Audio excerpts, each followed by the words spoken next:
১৯৭৫ সালে যখন ধানমন্ডি ৩২ নম্বর বাড়িতে গণহত্যা চালানো হয়, বঙ্গবন্ধু সহ তার পুরো পরিবারকে হত্যা করা হয়, তখন এই ঘটনায় ক্ষিপ্ত হয়ে মিশরের তৎকালীন রাষ্ট্রপতি আনোয়ার সাদাত তীব্র প্রতিক্রিয়া দেখিয়ে বলেছিলেন, তোমরা আমারই দেওয়া ট্যাঙ্ক দিয়ে আমার বন্ধু মুজিবকে হত্যা করেছ। আমি নিজেই নিজেকে অভিশাপ দিচ্ছি। আর আমরা বাঙালিরা সব কিছু ভুলে যাই। আমরা কখনো যোগ্য ব্যক্তিকে সম্মান দিতে জানি না।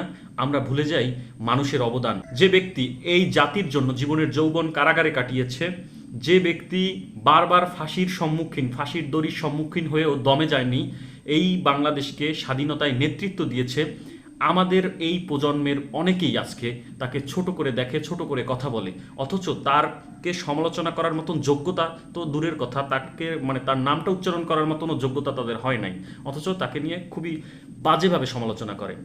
বহির্বিশ্বের অনেক নেতারা পর্যন্ত বঙ্গবন্ধুকে আইডল মানে। যোগ্য ব্যক্তির সম্মান এই জাতি কখনো পরিপূর্ণভাবে দিতে পারে না। আর এটাই এই জাতির চরম ব্যর্থতা। আর এটার জন্যই এই জাতির বারবার এত অধপতন হয়।